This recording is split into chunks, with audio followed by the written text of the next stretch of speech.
Mr. Doss? Miss Bennet, I did not expect to see you. He understood all the family were from home, or we should never have presumed. I returned a day early. I've had a rather emotional day, so whatever your beef with Eggsy is, and I'm sure it's well-founded. Before the wild hair, before the growling voice that made a room full of strangers forget how to breathe, there was a painfully shy girl from a small town in County Durham, England, who could barely look an audience in the eye. Her name was Courtney Hadwin, and in June of 2018, she would walk onto the stage of America's Got Talent and become one of the most talked-about performers in the show's history. Not through a gimmick, not through a sad backstory pushed by producers, but through 8 minutes of raw, unfiltered talent that nobody in that building was prepared for. This is the real story of what happened that night, what the judges actually said, and where Courtney Hadwin is now. Courtney Hadwin was born and raised in Heselden, a small village in County Durham, in the northeast of England. She grew up the eldest of 3 children, with a younger brother and sister, in a working-class family that had no particular ties to the entertainment industry.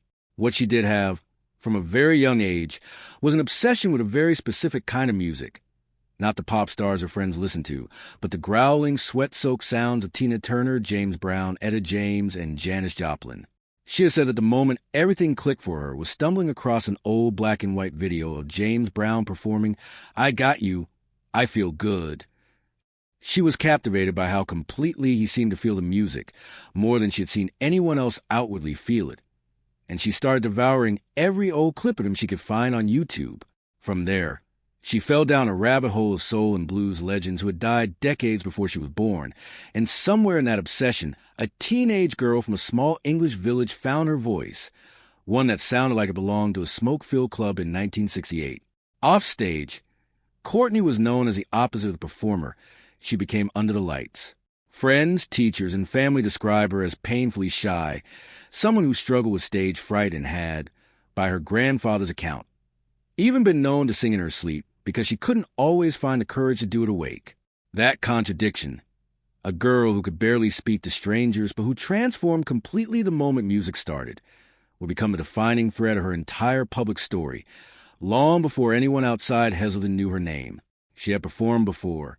In April 2015, at just 10 years old, she entered a UK competition called Teen Star in Newcastle, singing her own version of Bob Dylan's Make You Feel My Love, and made it all the way to the grand final. The following year, she won Hartlepool's Performer of the Year award and was named a finalist for the Beyond the Lights award. In September 2017, she stepped in front of more than 18,000 people as the opening act for the disco group Sister Sledge at a festival in South Tyneside, a massive crowd for anyone, let alone a young teenager who reportedly struggled to make eye contact in everyday conversation. That same year, she also competed on the first season of The Voice Kids UK, reaching the show's final 6. Early in 2018, just months before her AGT audition, she sang at a charity event in Southampton in support of children with life-limiting illnesses, a quieter, less publicized performance that nonetheless reflected the same instinct to give everything she had once she was on a stage. None of that, however, prepared the world for what was about to happen on an American stage in the summer of 2018. Courtney walked out for her America's Got Talent audition looking exactly like the shy teenager everyone who knew her described. She was quiet, a little hesitant, almost apologetic as she introduced herself to the judges, Simon Cowell, Howie Mandel, Heidi Klum, and Mel B. She admitted in that soft, nervous voice that she battled with nerves badly. It was reportedly Mel B who gave her the encouragement she needed just before the music started, urging her to trust herself and just go for it. Then the opening notes of Otis Redding's Hard to Handle, a song later made famous in a 1990s cover by the Black Crowes, began play, and the girl who had just been shaking at center stage vanished. In her place was a performer who spun, stomped, and prowled across the stage, throwing her head back and belting out a vocal so gritty and full-bodied that it seemed to belong to someone 3 times her age. The audience, seated in skeptical seconds earlier, were on their feet before the first chorus ended. When the performance finished, the judges sat in stunned silence for a beat before the reactions poured out. Howie Mandel was the first to speak, and he could barely contain himself, comparing her in stantal. Why did Janis Joplin and telling the story of how legendary producer Clive Davis had once stumbled onto a young, unknown Joplin at the Monterey Pop Festival and immediately understood he was witnessing something history would remember. Mandel then delivered the line that would send Courtney into television history. He told her that while he couldn't personally sign her to a record deal, there was one thing he could do for her, and with that, he hit the golden buzzer, sending her directly to the live shows without another vote needed. Simon Cowell, known across multiple decades of talent competitions for his blunt, often cutting critiques, did not hide his own reaction. Looking at the teenager who, moments earlier, could barely make eye contact, sight index equals 2-1, he told her, "Bloody hell, Courtney, you were this shy little thing when you came out. Then you sing and you're like a lion. I mean, genuinely incredible." /site is a line that has followed Courtney Hadwin ever since. An accurate, unscripted description of the transformation that happens the instant she starts to sing. What happened next surprised even the show's producers. Courtney's audition didn't just perform well online, it exploded. Within its first 5 months, the audition clip on AGT's official YouTube channel had passed 50 million views, making it the most watched video from that entire season. By the time she returned for her first live performance in the quarterfinals in August of 2018, host Tyra Banks introduced her by announcing that her original audition had already been viewed more than 200 million times. It would eventually climb past 300 million. Along with the viral fame came scrutiny, which is often the uglier side of overnight internet stardom. Some corners of the internet accused Courtney of faking her shyness, pointing out that she had prior competition experience on The Voice Kids UK the year before and questioning whether her nervous, bashful persona on AGT was manufactured for sympathy. Her family, friends, and teachers pushed back hard against the accusations. Her grandfather in particular spoke publicly about how genuinely shy she had always been as a child, even noting that she had been known to sing in her sleep, because performing while fully conscious felt too frightening. School teachers and friends from Heselden also came to her defense, noting she'd always been reserved outside of music, and pointing out that plenty of other AGT and Britain's Got Talent contestants had prior competition experience without their stories being questioned in the same way. It was a reminder that virality comes at a cost, and even a 13-year-old girl from a small English village wasn't immune from having her authenticity picked apart by strangers online. A preview, in some ways, of the pressures that would follow her into adulthood. The scale of the reaction internationally was hard to overstate. Comment sections under her audition clip filled with viewers comparing her directly to Janis Joplin, several suggesting she had surpassed the comparison entirely.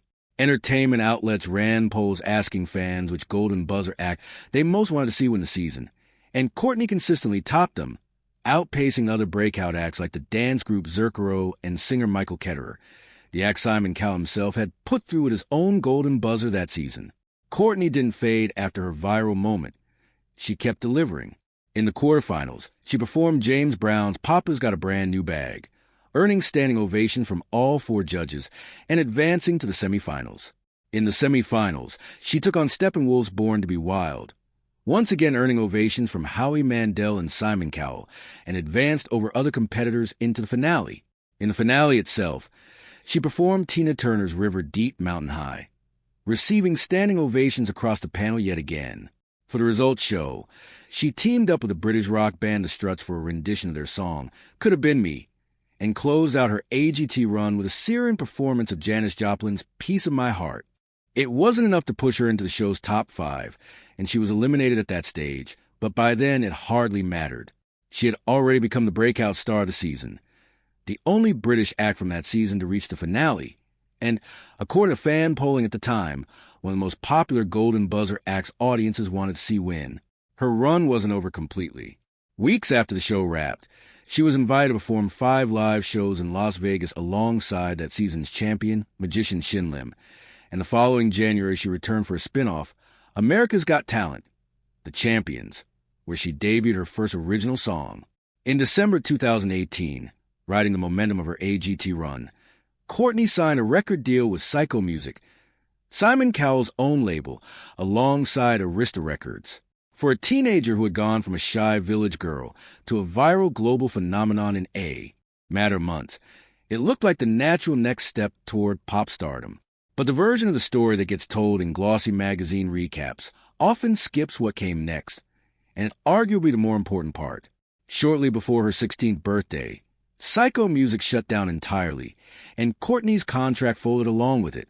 She has since spoken candidly, in interviews years later, about how that period left her feeling like she was in an even harder position than before she'd ever stepped onto the AGT stage.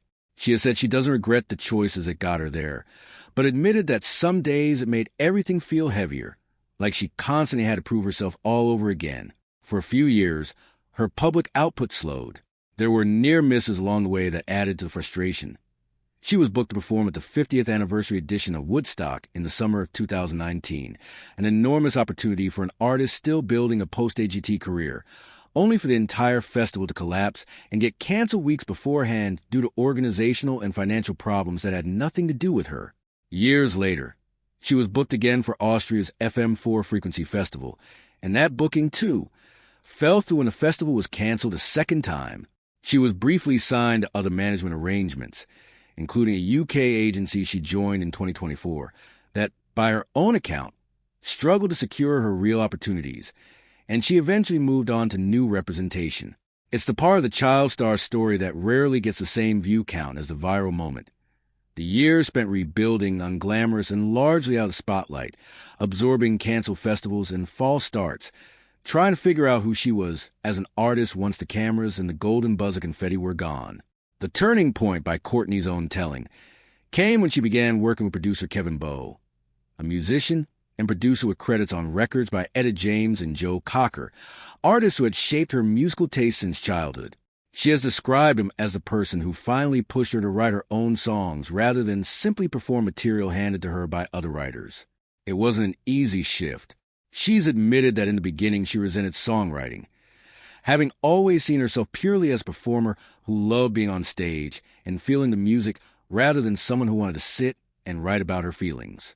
Over time, though, she came to describe songwriting as something she couldn't live without, the way she processes emotion she otherwise struggles to put into words out loud. That collaboration eventually produced her debut studio album, Little Miss Jagged, released in September 2025, 7 years after that first viral audition. She previewed the record with a single, Spellbound, a pop-punk-leaning track, followed by an official music video, and has spoken about the album's central theme being her relationship with a 13-year-old version of herself that the world fell in love with, and her effort to grow beyond being permanently frozen in that image.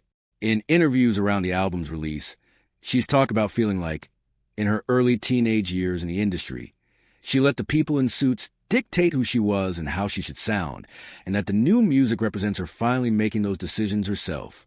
She has also spoken about how much harder it became to trust that instinct after her first label folded. In one interview marking 7 years since her AGT audition, she reflected on how young artists in her position often let themselves be shaped entirely by the industry professionals around them because everything feels too big and unfamiliar to question. Rebuilding that sense of ownership over her own artistry, she said, took years longer than the fame itself had taken to arrive. Today, Courtney Hadwin is in her early 20s and has rebuilt her career largely on her own terms. She's parted ways with the major label machinery that first signed her, choosing independent management and a more hands-on role in her own music.